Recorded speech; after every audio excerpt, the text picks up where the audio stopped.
Hello, ladies. So, this is the part 2 of how to become a great wife. So, the sixth important thing is nourish the home. Home is everything. இல்லையா வீடு தான் நமக்கு எல்லாமே. Okay, you're taking good care of yourself, you're taking good care of the kids, husband, all that is fine, but take good care of your home as well. Keep it organized. Have a very nice scent around the house. Like ஒரு நல்ல ஒரு ஊதுபத்தி ஏற்றி வைக்கிறது, ஒரு விளக்கு ஏற்றுறது, இந்த மாதிரி சின்ன ஆக்ட் இருக்குல்ல, இதெல்லாம் வீடை நம்ம எவ்வளோ தூரத்துக்கு மதிக்கிறோம் அப்படின்ற ஒரு விஷயம். க்ளீனிங் அப்பான பீரியாடிக்கல் பேசிஸ், வார்ட்ரோப் எல்லாம் டீக்ளட்டர் பண்ணுறது, கிச்சன் எல்லாம் டீக்ளட்டர் பண்ணுறது, டீப் க்ளீனிங் பண்ணுறது மந்த்லி ஒன்ஸ். ஸோ இந்த மாதிரி விஷயங்கள்லாம் ஹோம் நரிஷ்மெண்ட்டுக்கு நீங்கள் பண்ணுறதெல்லாம் பண்ணுங்கள். ஓகே, வீடு ரொம்ப மோர்னிங்காக, ரொம்ப சேடாக, ரொம்ப டல்லாக, களை இழந்து தூசி எல்லாம் இருந்து அப்படிலாம் இருக்கக்கூடாது. ஒரு வீடு அப்படி இருக்கவே கூடாது. ஓகே, பிகாஸ் அது வாழ்கிற வீடு இல்லையா, நம்ம எல்லாம் வசிக்கிறோம். ஸோ அப்படியே பாழடைஞ்ச பங்களா மாதிரிலாம் வீடு இருக்கக்கூடாது. So just give that energy, give that life to your home. So that's what is very important, and if you're doing that you will become a great wife as well. So the seventh important point is be light-headed, ladies. See, light-headed அப்படின்னு நான் எதை சொல்கிறேன்னா, humour அப்படின்ற ஒரு விஷயம் நம்ம வாழ்க்கையில் எப்போவுமே இழந்துடக்கூடாது. ஓகே, அதுவும் கல்யாணமான வாழ்க்கை இருக்கு இல்லையா, ஹஸ்பண்ட் அண்ட் ஒய்ஃப் ரிலேஷன்ஷிப்பில் humour plays a huge role. நிறைய பெண்கள் நான் பார்த்துருக்கேன், கல்யாணம் ஆகிறதுக்கு முன்னாடி இல்லை அவங்களோட ஃப்ரெண்ட்ஸ் கிட்ட, இல்லை ஃபேமிலி கிட்ட, ஐ மீன் அவங்களோட பேரண்டல் ஃபேமிலி கிட்ட இருக்கட்டும், ரொம்ப ஹியூமரஸாக இருப்பாங்க, ரொம்ப ஃபன் பண்ணுவாங்க, ரொம்ப ஜோவியலாக ஜாலியாக பேசுகிறது, சிரிக்கிறது இதெல்லாம் இருக்கும். ஆனால் ஹஸ்பண்ட் கிட்ட மட்டும் ரொம்ப மாதிரி ஒரு சீரியஸ் ஃபேஸ் வச்சுப்பாங்க, இல்லைன்னா ஸ்ட்ரெயிட் ஃபேஸ் வச்சுப்பாங்க. ஹஸ்பண்டுக்கு இன்ஃபேக்ட் தெரிய கூட தெரியாது அவள் இவ்வளோ ஜாலியான ஒரு பர்சன் அப்படின்னு. அது ஏன் அந்த மாதிரி? Why you want to do that? See ladies, நீங்கள் அப்படி பயமுறுத்துகிற மாதிரி ஒரு இமேஜை க்ரியேட் பண்ணிக்கணும் அப்படின்லாம் அர்த்தம் இல்லை. லைஃப்பில் ஹியூமர் அப்படின்ற ஒரு விஷயம் ரொம்ப ரொம்ப முக்கியம். அதை நம்ம எப்போவுமே மிஸ் பண்ணவே கூடாது. ஹியூமர் இல்லைன்னா life would be boring. And if you got a partner who is humorous, you are so blessed அப்படின்னு சொல்வேன். அந்த லைவ்லினஸ் இருந்துகிட்டே இருக்கும். ஆல்வேஸ் ஸ்மைலிங், ஆல்வேஸ் லாஃபிங், கிக்லிங், திஸ் தட். ஓகேவா? எந்த விஷயத்துக்கு சீரியஸாக எடுத்துக்கணுமோ அதுக்கு எடுத்துக்கோங்க. சிலது நம்மளுக்கே அந்த இன்ட்யூஷன் வரும், இது என்னமோ இவர் ட்ரை பண்ணுறாரு, there is some pun intended. Women are highly intuitive. நமக்கு அதெல்லாம் ஒன்றும் புரியாமல் இருக்காது. ஓகே, அவங்க எதை வச்சு சொல்கிறாங்க, எதை நினச்சி சொல்கிறாங்க அப்படின்றதெல்லாம் நமக்கு தெரியும். But most of the time guys பார்த்தீங்கன்னா எல்லாமே சும்மா கேஷுவலாக ஜாலிக்கு தான் சொல்லுவாங்க. Okay, nothing is serious. நம்மளை மாதிரி கிடையாது. நம்மளும் அதை லைட்டராக எடுத்துகிட்டு சிரிச்சுட்டு விட்டுலாம். Okay, don't be very serious ladies, let's not do that. ஹியூமரை லைஃப்பில் ஆட் பண்ணுங்கள், நல்லாயிருக்கும். 8th point is nurture your partner. அதான் நான் கேர் பண்ணுறேனே, சமைக்கிறேன், அவருக்காக துவைக்கிறேன், ஃபோல்ட் பண்ணுறேன், அது பண்ணுறேன், இது பண்ணுறேன், குழந்தைங்கள பார்த்துக்கிறேன், இதெல்லாம் fine. But nurturing your partner is something more than that.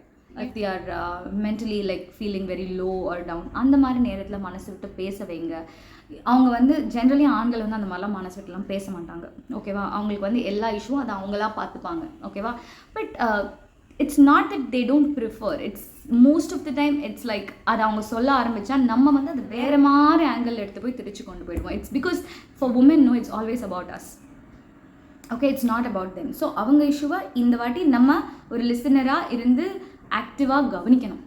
நம்ம உட்காந்து சொல்யூஷன் கொடுக்குறதோ, இல்லை நீ இப்படி பண்ணிட்டு அதனால தான் அப்படி ஆச்சு, நான் இதெல்லாம் உங்ககிட்ட முதலே சொன்னேன் நடக்கும், நீ தான் என் பேச்சை கேட்கல, அவங்க கூட போகாதுன்னு சொன்னேன், இது பண்ணாதுன்னு சொன்னேன், அது பண்ணாதுன்னு சொன்னேன்னு திருப்பியும் விக்டிமைஸ் பண்ணி அவங்களே ப்ளேம் பண்ணி ஷேம் பண்ணி ஏண்டா இவகிட்ட சொன்னோம் அப்படின்ற மாதிரி ஆக்கி விட்டுரும். Okay, so don't do all that. Try to pamper them, try to nurture them. Okay, that is also important to becoming a great. 9th one is respecting your partner. இங்கே ரெஸ்பெக்ட் அப்படின்னு நான் சொல்கிறது சார் மேடம் அப்படின்னு சொல்லிக்கணும், இல்லை வாங்க போங்கன்னு சொல்லிக்கணும், அந்த மாதிரிலாம் கிடையாது. கூப்பிடுறதில்ல இல்லை. It's about respecting your space, respecting your opinion, respecting your ideas, respecting your values, your principles. இந்த மாதிரி இருக்கும்ல, இந்த மாதிரியான ரெஸ்பெக்டை தான் நான் சொல்லிகிட்ருக்கேன்.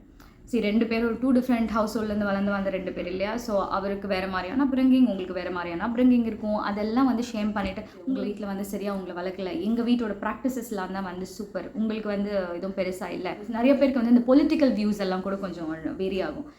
அவங்களுக்கு வேறு பொலிட்டிக்கல் ஸ்டாண்டு, இவங்களுக்கு வேறு பொலிட்டிக்கல் ஸ்டாண்டாக இருக்கலாம், மேபி எக்ஸ்ட்ரீம்ஸாக இருக்கலாம் 2 பேரும். இதெல்லாம் ரொம்ப சென்சிட்டிவான டாபிக். அதை பேசக்கூடாது அப்படின்னு நான் சொல்ல மாட்டேன். அது ஹெல்த்தியாக கொண்டு போகணும். அப்படி ஹெல்த்தியாக போகலன்னா அந்த மாதிரி டாப்பிக்கை பேசாமல் தவிர்க்கிறது ரொம்ப ரொம்ப நல்லது அப்படின்னு சொல்கிறேன். ஏன் அப்படின்னா நிறைய பேர் வீட்டில் வந்து இந்த பொலிட்டிக்கல் வியூஸ் வேறு வேறு இருக்கனால கூட நிறைய டிவோர்ஸஸ்லாம் நடக்கும்னு கேள்விப்பட்டிருக்கேன். இட்ஸ் ஃபனி இல்லை? யா.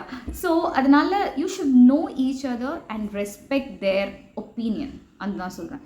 அவங்களுக்கு வேறு வியூஸ், உங்களுக்கு வேறு வியூஸ்னால் அதை ரெஸ்பெக்ட் பண்ணுங்கள். ஓகேங்க, I understand, you stick to yours and I will stick to mind, let's not discuss about this any more further அப்படின்னு சொல்லிட்டு அங்கேயே ஒரு டாட் வச்சுட்டு முடிச்சிருங்க.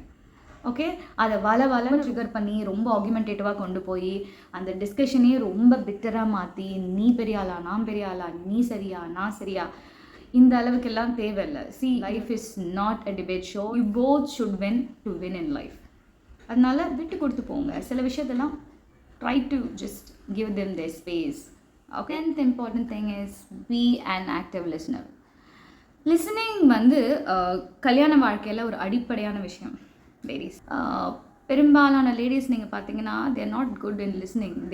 they are just good, they are very good in pullambing, like venting out or lamenting, but not a good or a great listener. First person அவங்களுக்கு வந்து தோணுது சொல்லணும், அதை ஷேர் பண்ணோம் அப்படின்னா மோஸ்ட்லி ஆண்கள் வந்து அவங்க ஃப்ரெண்ட்ஸ் கிட்ட போய் சொல்லுவாங்க இல்லையா?